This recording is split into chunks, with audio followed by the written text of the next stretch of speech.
आज आपण puff patties कसं बनवायचं तेही बेक न करता ते पाहणार आहोत। चला तर मग रेसिपीला सुरुवात करूयात। इथे मी गॅसवर एक कढई ठेवली आहे, त्यामध्ये 2 चमचे तेल घेतले आहे। तेल चांगलंसं गरम झालं की यामध्ये अर्धा चमचा मोहरी घालूया। मोहरी चांगली अशी तडतडली की यामध्ये अर्धा चमचा जिरे घालूयात। जिरेही चांगले असे परतून झाले की यामध्ये एक कांदा घालूयात। उभा चिरून घेतली आहे कांदा थोड्या वेळ चांगलंसं परतून घेऊयात।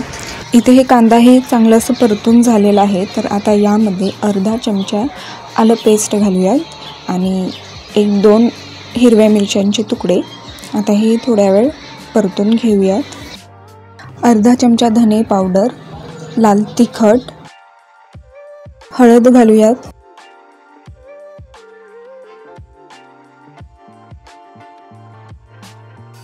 तर इथे हे सर्व चांगलं असं परतून झालेलं आहे। तर आता यामध्ये आपण उकडलेले बटाटे घालूयात। इथे मी 4 बटाटे मीडियम साईजचे उकडून घेतले आहे, त्याचे साल काढून टाकलेले आहे।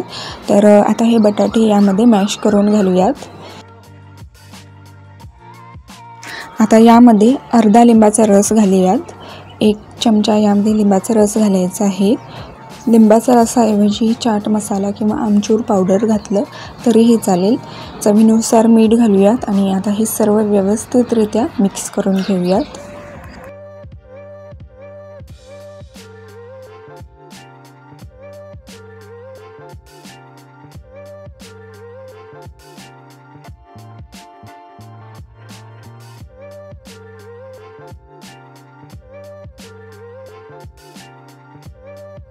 तर इथे हे व्यवस्थित असं मिक्स करून झालेलं आहे। परत एकदा आपण हे मॅश करून घेऊयात। तुम्हाला हवं असेल तर बटाटे आधीच तुम्ही किसून घातलं तरीही चालेल।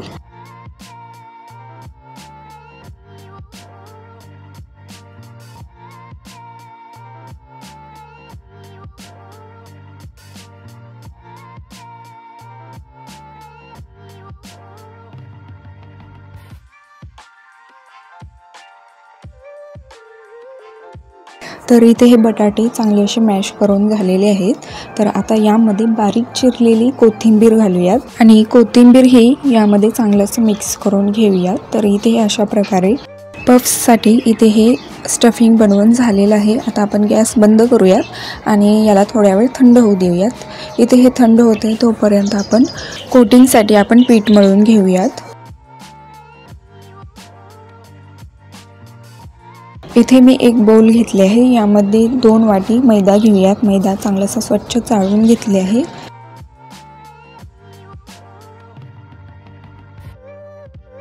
यामध्ये चवीनुसार मीठ घालूयात आणि आता आपण थोडं तेल गरम करून घेऊयात। इथे मी 2 ते 3 चमचे तेल गरम होण्यासाठी ठेवले आहे। थोडंसं गरम झालं की आता हे तेल आपण या मैद्यामध्ये टाकून घेऊयात। तेलाऐवजी तूप वापरलं तरीही चालेल। आता आपण हे तूप या मैद्यामध्ये व्यवस्थित असं मिक्स करून घेऊयात। तेल हे मैद्याला चांगलंसं लागलं गेलं पाहिजे, त्यामुळे हाताने आपण हे व्यवस्थित असं मिक्स करून घेऊयात। 1-2 मिनिटे आपण हे अशा प्रकारे मिक्स करून घेऊयात, म्हणजे तेल हे मैद्याला चांगलंसं लागलं जाईल। तर इथे हे मैदा बांधलं जात आहे, म्हणजे हवं तेवढं तेल पडलेलं आहे आणि तेल चांगलं असं लागलं गेलेलं आहे। तर आता यामध्ये आपण थोडं पाणी घालून याचं पीठ मळून घेऊयात। अगदी घट्टही नाही मळायचं आणि जास्त असं पातळही नाही मळायचं। तर इथे हे पीठ मळून झालेलं आहे। अशा प्रकारे इथे मी हे पीठ मळून घेतले आहे, जास्त घट्टही नाही आणि पातळही नाही। आता आपण यावर झाकण ठेवूयात आणि 10 मिनिटे आपण हे पीठ भिजू देऊयात। आता आपण मैद्याचं पेस्ट बनवून घेऊयात। तर इथे मी एक वाटी घेतली आहे, यामध्ये 5 चमचे मैदा घेतले आहे। यामध्ये आता तूप घालूयात। जेवढं मैदा घेतलं होतं तेवढंच यामध्ये तूप घालायचं आहे।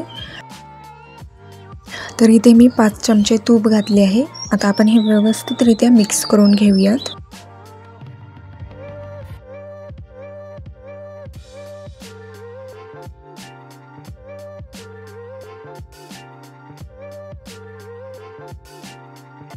तर इथे हे मैद्याचं पेस्ट बनवून झालेलं आहे आणि 10 मिनिटे पीठ भिजवूनही झालेलं आहे। परत एकदा आपण हे पीठ चांगलंसं मळून घेऊयात।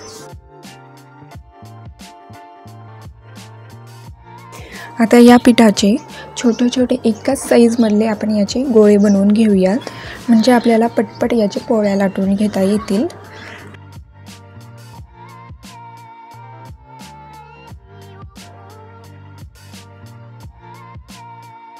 तर इथे हे पिठाचे गोळे बनवून झालेले आहेत. आता आपण याचे पोळ्या बनवून घेऊयात.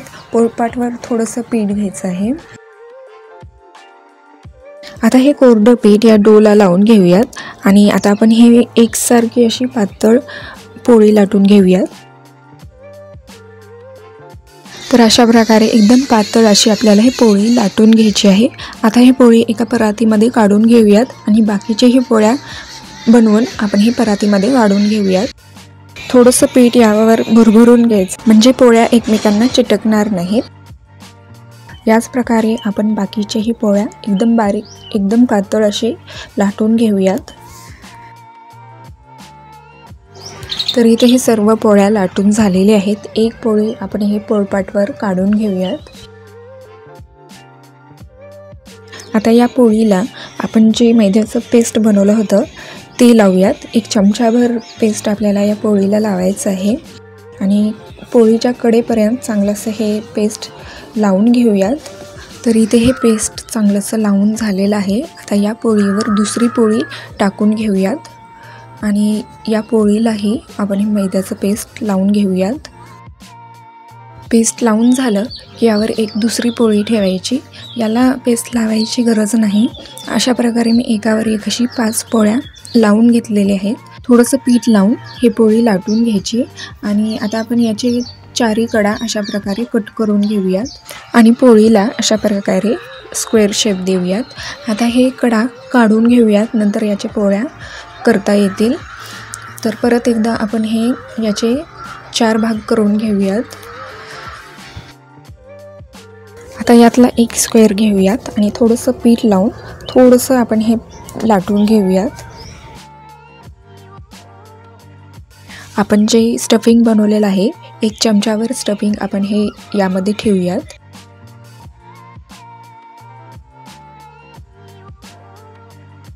हे अशा प्रकारे फोल्ड करूयात आणि या तिन्ही कडाला थोडंसं पाणी लावून आपण हे याचे कडा सील करून घेऊयात. थोडंसं बोटाने दाबून याचे कडा सील करून घेऊयात, म्हणजे यातलं जे स्टफिंग आहे तळताना बाहेर येणार नाही.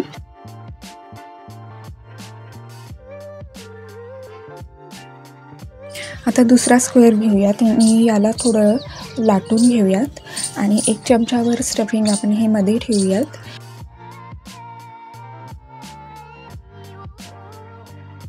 आणि कडांना थोडंसं पाणी लावूयात आणि याचे एजेस अशा प्रकारे सील करून घेऊयात आणि बोटाने थोडंसं दाबून आपण हे सील करून घेऊयात, बंद करून घेऊयात. तर अशा प्रकारे आपण हे पफ्स रेक्टँगल किंवा ट्रायंगलच्या शेपमध्ये बनवू शकता. तर इथे हे सर्व पफ्स बनवून झालेले आहेत. आता आपण हे तळून घेऊयात. कढईमध्ये तेल गरम होण्यासाठी ठेवले आहे. तेल चांगलंसं कडकडीत गरम झालं की यामध्ये आपण हे पफ्स तेलामध्ये सोडून घेऊयात. गॅसला लो टू मीडियम फ्लेमवरती ठेवायचं आहे आणि 2-3 मिनिटे आपण हे पफ चांगलंसं सोनेरी होईपर्यंत तळून घेऊयात. दोन्ही बाजूने चांगलंसं तळून घ्यायचं आहे. तर इथे हे चांगलंसं तळून झालेलं आहे. एका प्लेटमध्ये काढून घेऊयात. तर अशा प्रकारे इथे हे पफ्स तयार आहेत. चला तर मग परत भेटूयात अशाच एका नवीन रेसिपीसोबत.